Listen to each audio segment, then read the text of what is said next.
Caldo de cultivo de hoy se va a llamar Petri Dish. Tenemos a una invitada internacional. Ella es compositora, ella toca el piano de una manera fabulosa. Versa en el género del jazz, pero hace muchas otras cosas más. Hace covers y hay algunas personas que me han dicho que es el diablo. Bienvenidos a Caldo de Cultivo.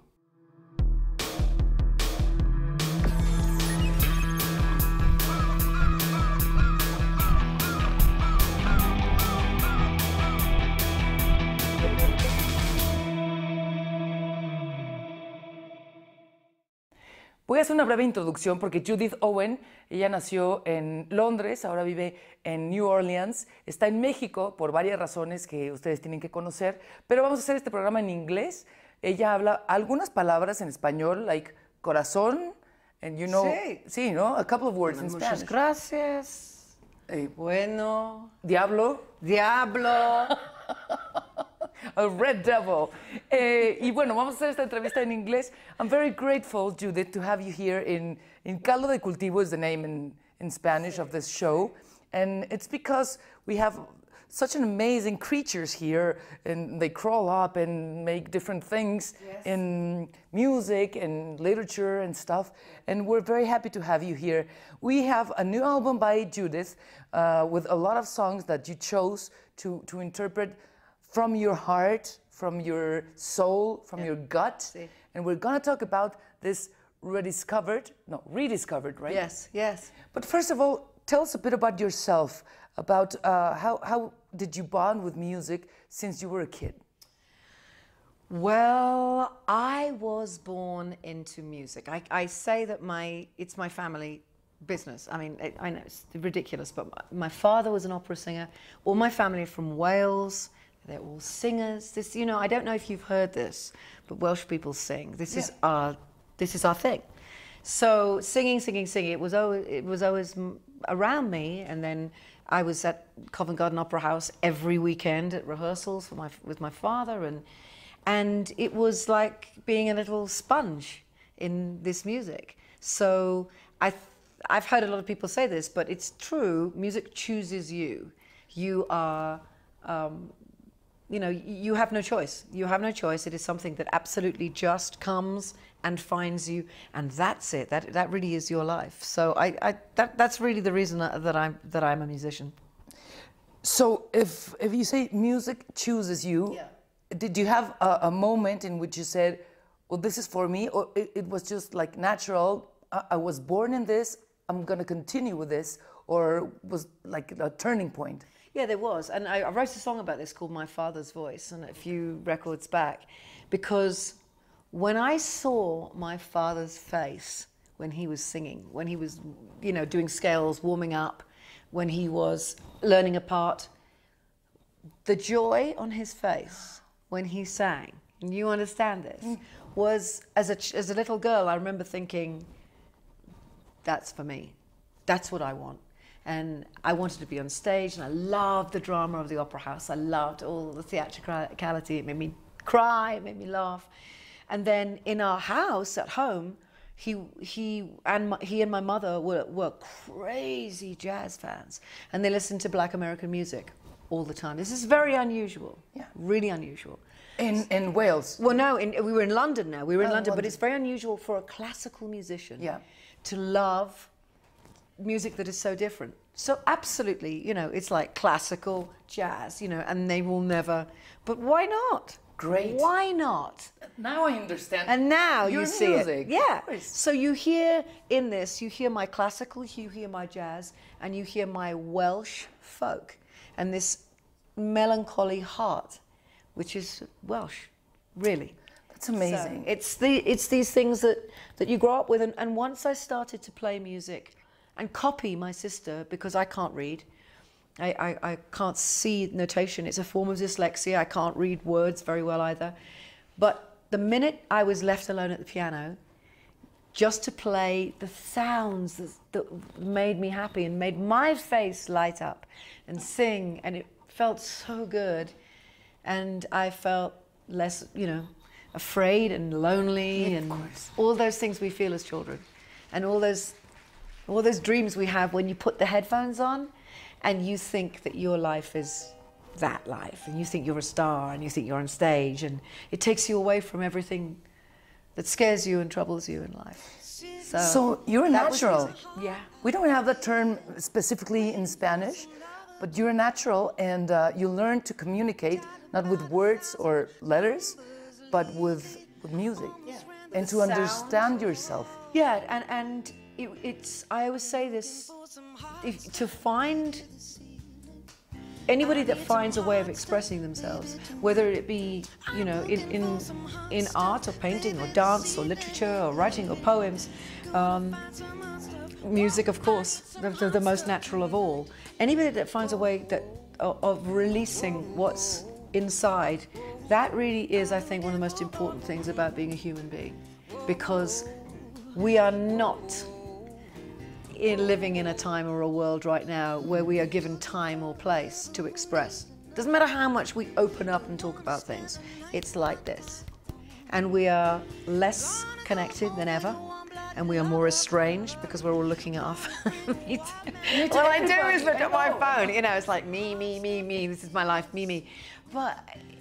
And still, we are human beings who do need to connect and to express and to be fragile, because that's what human beings are. So I learned this very, very young. And I say something that I think does sum me up, because I have a bittersweet view of life, which is great, utter joy and utter sadness. And it's because the utter joy was my father and his music, and the utter sadness was my mother and her depression and her illness. And I had to play music, and I needed to sing in order to survive and to be well. And that's really, and that's what, you know, you ask any number of writers and singer-songwriters, why did they do this? Why do they need, not just like it, need it? And it's because there's usually a big wound inside, and one of the greatest ways to actually heal it, or at least to help, is to be able to find this place where you express yourself through and music and singing songs and being given permission to do this thing, because very few other areas of life allow you to be that confessional and that honest. And so my life has always been about extreme joy and extreme sadness, and I've struggled with it my whole life too, but I would say absolutely that music and laughter have been the saving of me. Music and laughter. Yeah. That's amazing. Yeah. We have to go to break, but there's a lot of people with wounds, with pain. There's a lot of people that, as young kids, girls, guys, dream about being a musician or a painter, or especially musicians, I think. Yeah. But not everybody can do it. And there's a lot of kids right now watching this show internationally and singing with their improvised microphones. Singing with their hairbrushes. Exactly. And that's exactly that's what I did. I mean, of course, yeah. But with this, we're going to go to a break. Not everybody can go around the world and record these great albums and sing these great songs and write these great songs and collaborate with great singers. So that's why we have Judith in this petri dish. Caldo de cultivo. Pausa, regresamos.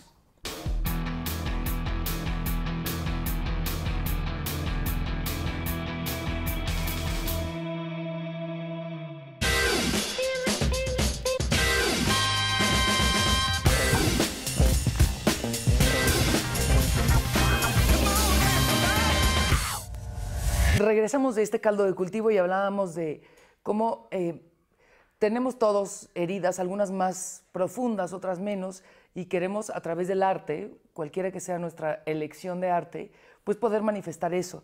Judith lo encontró en la música, en la escritura, en escuchar, en leer, y afortunadamente ella tiene esta carrera exitosa que nos llena a nosotros también de muchas emociones y a ella misma. you started recording with whom? And how did you grow up with these all great musicians from London and New Orleans? And how was this? It's crazy. It's crazy. It's even crazier than you might think, because I want to know everything. I know, about the craziness. we have connected. I know, I felt that yesterday. It's like, well, you're my kind of woman. So great. I remember being, I actually trained to be an actress because I didn't think anybody would be interested in hearing my songs. This is oh, the truth. Jesus No, it's Christ. true. Are it's you true. for real? Yeah, I am for real. Because they were so personal. Okay. They were so personal at this time, and my mother had died when I was 15, and that was what started it. And the saying I was talking about before that I live by, the bittersweet, my mother is the reason I sing, and my father is the reason I can. And that's it. And so I threw my life into music, and I was lucky because, of course, I didn't have a parent who said, no, you don't do that, you won't make any money. My father said, yeah, you're going to be broke. You're going to starve. And that's Just okay. remember, it's okay. I starve too. You'll do 10 jobs. It'll be fine. You'll starve. So that's that's the difference between being born into that family and to a regular family who are like, oh, you know, so it's difficult for people. But I was then, after I tried to be an actress, I then played my music to my fellow students for the first time. And that is what changed everything.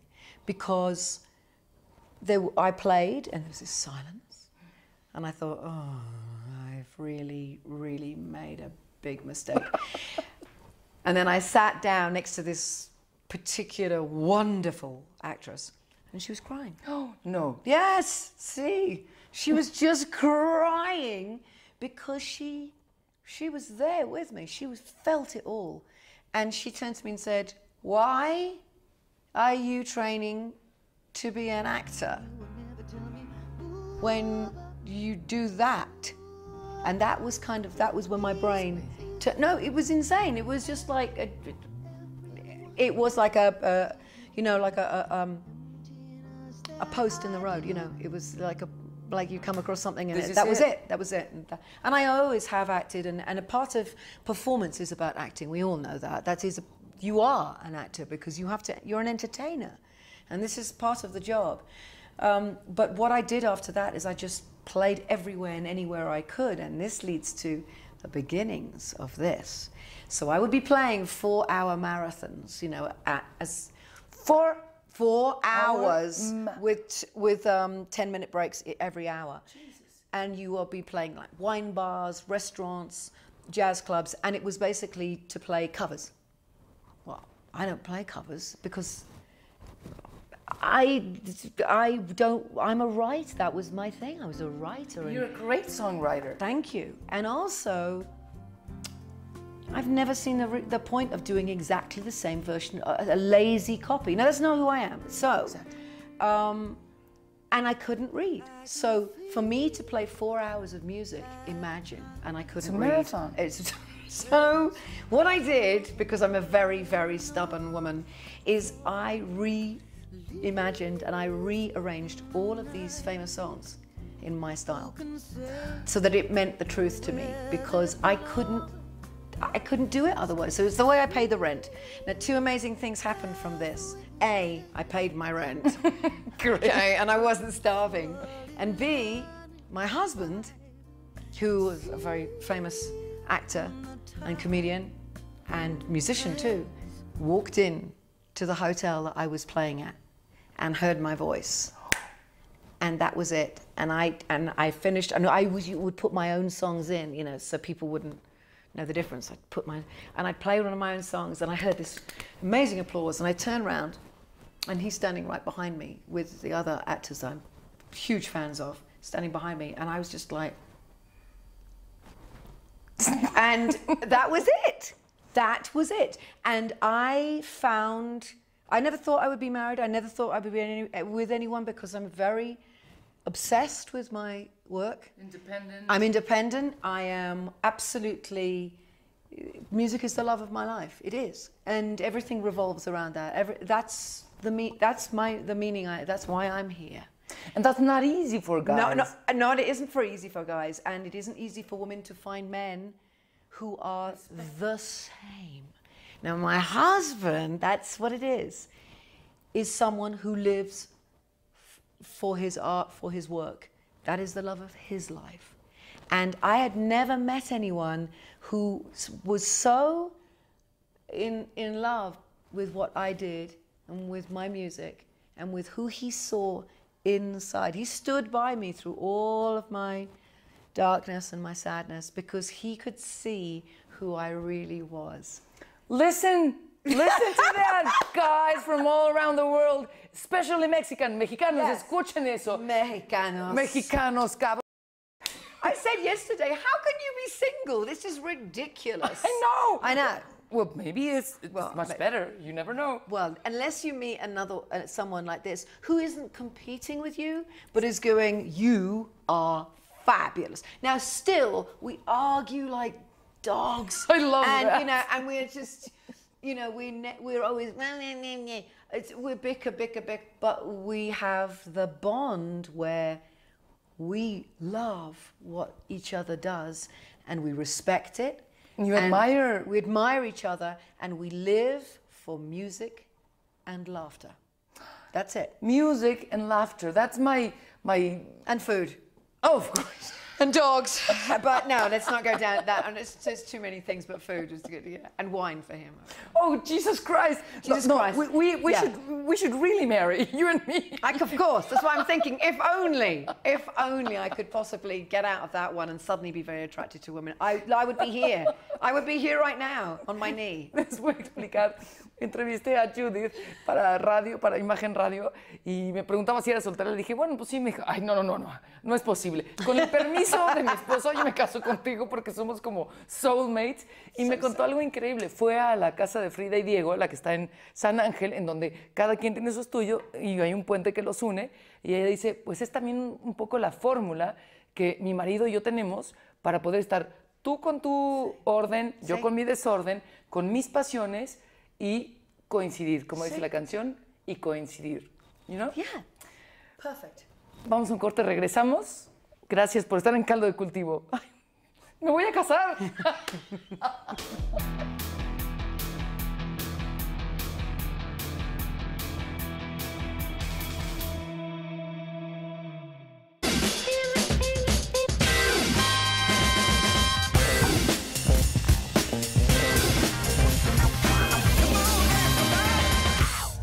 Estamos de regreso en Caldo de Cultivo.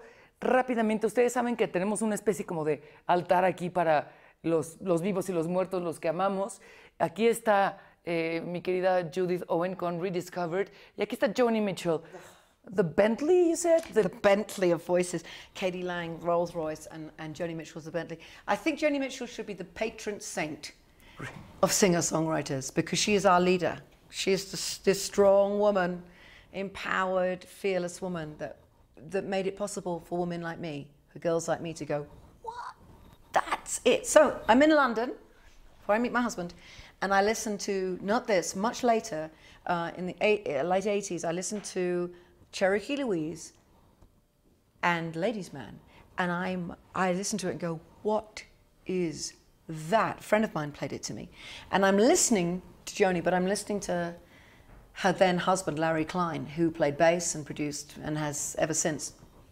When I came to America to be with Harry, the first person that played bass on my music was Larry Klein. Well, that's such an amazing thing. And that is the sort of thing that has happened a lot in my life. And it has been that the people who I grew up adoring and loving, then I ended up working with them and being with them. And this is a dream for me. This is a dream come true.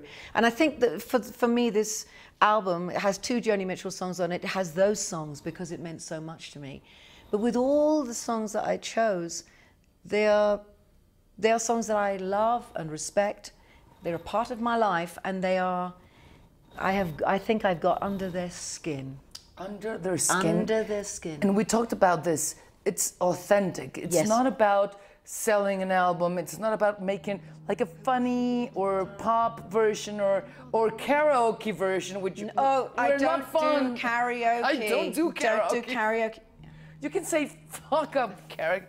Yeah, you can say that here because yes, fuck no. So I want these versions of mine, and I meant for them from all those years ago that I started doing this, you know, in the 4-hour marathon. They were always meant to be so respectful, and they had to do the song proud. So they're so different because I find my life in them, my truth, my experiences are in all of these songs, but they are to the listener absolutely fresh. It's like hearing them for the first time with a different point of view. And the thing that makes me the happiest is hearing from Larry Klein, who heard these just before I came to Mexico City and was so in love with what I had done, and hearing from the members of Deep Purple who love my version, and Chris Cornell, and Smoke on the Water, and poor Chris Cornell when he was alive, who loved Black Hole Sun, and the writers of Hot Stuff, Donna Summer, and the writer of Play That Funky Music. So to me, that is the greatest thing, because music is religion to me, and I love musicians, and I love what they do. And what we talked about before is you have to get into the song. Yeah. The song gets into your eyes, her beautiful eyes, your brain, your throat, your guts, your heart, of course, and everything. And you can you can have a song for all of us, which is in a way translated by Judith, her thoughts, her doubts, her feelings, her sorrow, her fears, fears, feelings, sorrow, and your beautiful soul. Judith, you're going to be in Mexico next year? Yes, absolutely. absolutely. You have to promise something to me. You're going to be here? Yes. In our show? Yes. And maybe we could do a showcase or something. Oh, that would be amazing. I would have a keyboard here and play for you, just for you. And of course, everybody watching. But that's one of my favorite things. I told you how it felt when I saw Joni Mitchell like there playing in a tiny club. And I know that one of the most special things in this world is when you are in a room and there is that conversation, that beautiful relationship. And that's what it's all about. And lucky me, I am with Judith in the same room and I can hold her hand. Thank you very much, and I'll see you very soon. Muchas gracias. Absolutely. Gracias a ti. Thank you. Gracias. Un gran corazón, un gran talento, y nos vemos en el próximo Caldo de Cultivo.